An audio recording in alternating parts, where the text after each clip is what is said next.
You were never taught the real history of Africa. What you were given was filtered through conquerors. But Africa's true past lives on. It lives in the voices of its people. And now, it lives in podcasts. These aren't just audio shows, they are acts of digital preservation. They are a revolution in how we understand the continent. What exactly is an African Story podcast? It's not one single thing. It's a cluster. A diverse ecosystem of shows that tell African stories in different forms. Historical narratives. Folktales passed down through generations. Cultural memory and identity explored through sound. Non-fiction accounts told from African perspectives.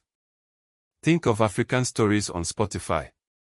An archive of folktales. Or Stories Mother Told, African folktales, born from the traditions of Port Harcourt, Nigeria. These are more than just entertainment. Let's be clear, these folktales are historical sources. They are not just children's stories. They encode social norms, lineage memory, and moral philosophy. They carry migration stories and environmental knowledge. Political lessons are woven into every word. They are a living record. The creator of Stories Mother Told identifies Port Harcourt as the wellspring of her stories. Port Harcourt matters. It's a major Niger Delta city. A post-colonial urban center shaped by oil, migration, and multilingual communities. It shows that oral storytelling survives in even the most modern settings. The Journal of African History podcast proves it. Since 1960, it has been a leading source for African history. Now, it's available at the touch of a button.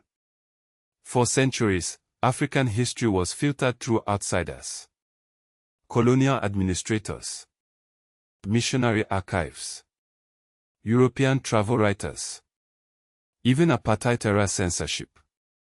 African Story podcasts are reversing that. They give Africans narrative authority. They restore oral tradition as legitimate historical memory. Before widespread literacy, African societies preserved history through griots, praise poetry, royal court historians, elders, and folktale performances. Think of song and drum language. Podcasts are a modern extension of that ancient oral system. They are mobile-friendly, accessible to diaspora audiences, and usable in classrooms. These podcasts challenge the damaging myth that Africa has no history. They prove cultural continuity. They reveal the depth of regional histories. They showcase the complexity of pre-colonial states. This podcasting boom doesn't exist in a vacuum. It's part of a digital revival. WhatsApp storytelling. YouTube folklore channels. Instagram history pages. TikTok microhistory. Even an audiobook revival of folktales. Oral tradition is adapting to digital distribution. These podcasts are used for children's education, heritage learning, and diaspora identity formation. They are an embrace of language preservation. All while serving as classroom supplements. And this is vital for African creatives using podcasting as cultural entrepreneurship. Independent production. Monetization through sponsorships. Educational partnerships. Audience building across the diaspora. These podcasts make Africa intelligible as a continent of many nations. But also, a connected cultural and historical space. Shows like Sound Africa can revive attention to overlooked people. Local intellectuals, women storytellers, laborers, medical assistants. Think of Hamilton Noki, a black South African man who worked with Surgeon Christian Barnard. His story remains a testament to a suppressed history. But there is a dark side to this. Colonial systems dismissed oral testimony as unreliable, unless confirmed by European written records.